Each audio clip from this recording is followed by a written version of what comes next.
அத்தனை பொருட்களையும் தனித்தனியாக பொன்னிறமாக வறுக்க வேண்டும். முதலில் வெந்தயத்தை பொன்னிறமாக வறுத்து கொள்ளலாம்.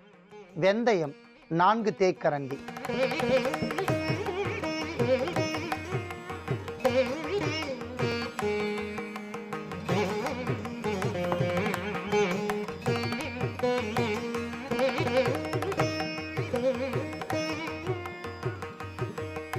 பொன்னிறமாக வறுத்த வெந்தயத்தை தனியாக எடுத்துக்கொள்ளலாம்.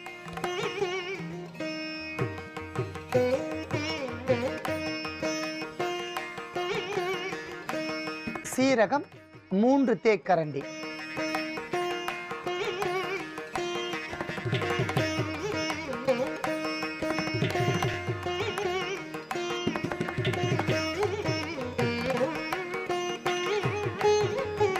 பொன்னிறமாக வறுத்த சீரகத்தையும் எடுத்துக்கொள்ளலாம்.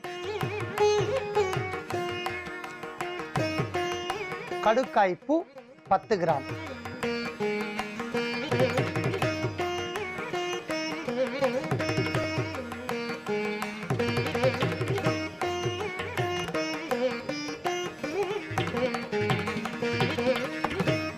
நன்றாக வறுத்த கடுக்காய் பூவையும் ஏற்கனவே வறுத்த பொருட்களோடு சேர்த்து கொள்ளலாம். ஜாதிக்காய் 10 கிராம்.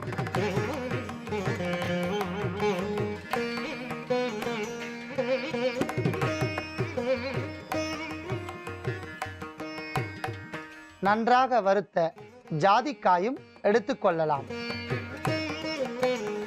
நெல்லி வற்றல் 10 கிராம்.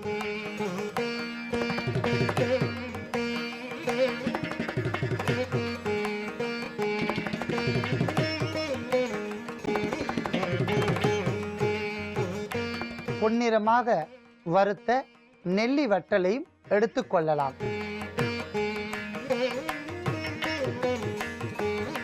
அத்தனை பொருட்களையும் இப்பொழுது நாம் அரைத்து தூளாக எடுத்துக்கொள்ள வேண்டும். அத்தனை பொருட்களும் பொன்னிறமாக வறுத்து நாம் தூள் செய்து எடுத்து வைத்துள்ளோம். இப்பொழுது இதை எவ்வாறு பயன்படுத்த வேண்டும் என்பதை பார்க்கலாம். ஒரு 100 மில்லி அளவிற்கு குளிர்ந்த நீரை எடுத்துக்கொள்ளவும். இப்பொழுது அரைத்து எடுத்த பொடியிலிருந்து 1/4 தேக்கரண்டி சேர்க்கவும்.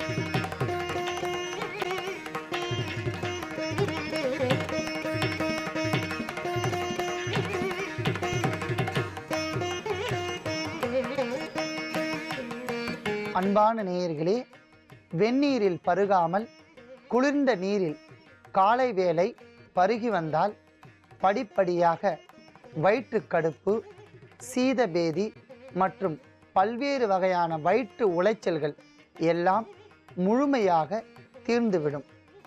அன்பான நேயர்களே, மிகவும் எளிமையான முறையில் நாம் தயாரித்த அடிக்கடி உணவில் மாதுளை, சப்போட்டா மற்றும் முருங்கைக்காய் இவையெல்லாம் சாப்பிட்டு வரலாம். அன்பான நேயர்களே, வாத வலி வருவதற்கான காரணங்கள், அதை தடுப்பதற்கான சில எளிய வழிமுறைகள், காய்கறி மூலம் எவ்வாறு தீர்த்து கொள்ளலாம் என்பதையும் பார்த்தோம்.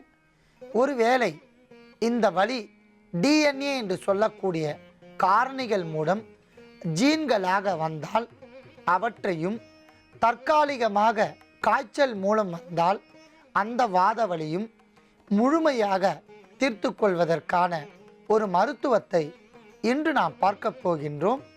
அதற்காக இன்று நாம் எடுத்துக்கொண்ட மூலிகை வேலிப்பருத்தி. அன்பான நேயர்களே, வேலிப்பருத்தி என்கிற அற்புதமான இந்த மூலிகை கொடி கொடியாக வேலிகளில் படர்ந்து இருப்பதால் இது வேலிப்பருத்தி என்று பெயர். இதற்கு விண்மதி கொல்லி மற்றும் உத்தாமணி, உத்தம தாலி என்று பல பெயர்கள் உள்ளன. இன்று கூட கிராமத்தில் வாத வலி என்றால் வேலிப்பருத்தியை அடையாளம் காட்டுவார்கள். குழந்தைகளுக்கு மாந்தம் என்றால் வேலிப்பருத்தி, நுணா, பிரண்டை இவற்றை காட்டுவார்கள். மற்றும் குழந்தைகளுக்கு கிருமிகள் உள்ளது என்றால் வேலிப்பருத்தி ஒரு அற்புதமான மூலிகை. வீக்கங்கள், வாதவலி இவையெல்லாம் நீக்கி வயிற்று பகுதியில் எண்ணற்ற கிருமிகள் இருந்தால் ஒரு சிலருக்கு மலம் கழிக்கின்ற போது துர்நாற்றம் வீசும்.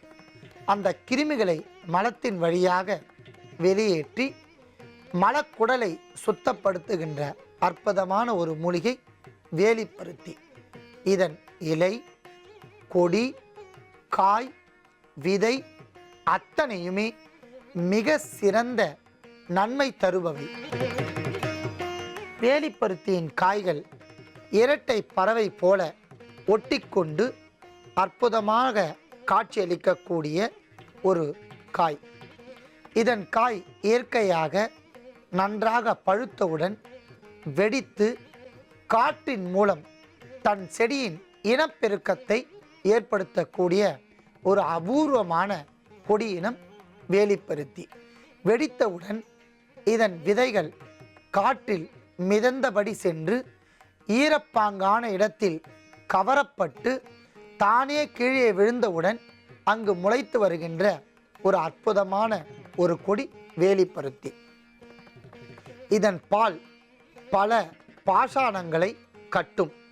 இதனுடைய காய் பல நோய்களை போக்கும். இதன் விதைகள் குழந்தைகளுக்கு கழுத்தில் கட்டுவார்கள். திருஷ்டிக்காக பல்வேறு வகைகளில் பயன்படுகின்ற வேலிப்பருத்தி மிக சிறந்த கிருமி நாசினி. குழந்தைகளுக்கு அல்லு மாந்தம், உளமாந்தம், மாந்தம் என்று பல பெயர்களில் குழந்தைகள் பால் குடிக்க முடியாமல் பச்சை வண்ணத்தில் வாந்தி எடுப்பார்கள். அதற்கு வேலிப்பருத்தியும் நுணா தழையும் ஒரு அற்புதமான மருந்து. இதன் சாற்றை கசக்கி குழந்தைகளுக்கு விளக்கெண்ணெயில் காய்ச்சி புகட்டி வந்தால், ஓரிரு துளி புகட்டி வந்தால் வாந்தி எடுத்து சுகபேதி ஆகி குழந்தைகள் மாந்தம் என்கிற நோயில் பரிபூரணமாக அந்த நோய் விலகிவிடும். ஆகையால் நாம் வேலிப்பருத்தி இலைகளையும் எடுத்து வைத்துள்ளோம். அடுத்ததாக நாம் எடுத்துக்கொண்ட பொடி பெருங்காய பொடி. பெருங்காயம் மிக சிறந்த கிருமி நாசினி. நோய் கண்ட காலத்தில், குறிப்பாக வாதவலி, வாத நோய் கண்ட காலத்தில் உடலில் வீக்கம், பசி மந்தம், கடுமையான காய்ச்சல், வாய்க்கசப்பு இவையெல்லாம் ஏற்படும். பெருங்காய தூளை நாம் உணவோடு சேர்த்து சாப்பிட்டு வந்தால் அஜீரணம் போக்கும், வயிற்றில் ஏற்படுகின்ற மலக்கட்டை நீக்கும், அஜீரணத்தை பூரணமாக சரி செய்யும் மற்றும் பெரு ஏப்பம் வராமல் பாதுகாக்கும், உடலில் தங்கியுள்ள அழுக்குகளை நீக்கி வயிற்று உப்பசத்தையும் வீக்கத்தையும் குறைக்கும் என்பதால் நாம் பெருங்காய தூளையும் எடுத்து வைத்துள்ளோம். அடுத்ததாக நாம் எடுத்துக்கொண்ட பொருள் சுக்கு. சுக்கு பல்வேறு வகையான நோய்களுக்கு அருமருந்து. கடுமையான ஒற்றை தலைவலி இருந்தால் சுக்கை வெந்நீரில் இட்டு உரைத்து தலைவலி உள்ள இடத்தில் பற்றாக போட்டு வந்தால் தலைபாரம், நீர்க்குத்தல், ஒற்றை தலைவலி இவையெல்லாம் நீங்கும். அஜீரண காலத்தில் சுக்கு துண்டை நன்றாக உடைத்து தூள் செய்து கருப்பட்டியுடன் சேர்த்து சாப்பிட்டு வந்தால் உடனடியாக நமக்கு வயிற்று பகுதி சுத்தம் செய்து அஜீரணத்தை சரி செய்து புளித்த ஏப்பம் என்கிற நோயை சரி செய்யும். வயிற்றில் ஏற்படுகின்ற குன்மம், அதாவது உண்டவுடன் நமக்கு ஒரு வகையான வலி தோன்றும். அந்த வலியை நீக்க தூள் செய்த சுக்கு பொடியும் சிறிது நல்லெண்ணெயும் விட்டு பிசைந்து சாப்பிட்டு வந்தால் வயிற்றில் ஏற்படுகின்ற குன்ம நோய் மற்றும் கடுமையான வயிற்று வலி நீங்கும்.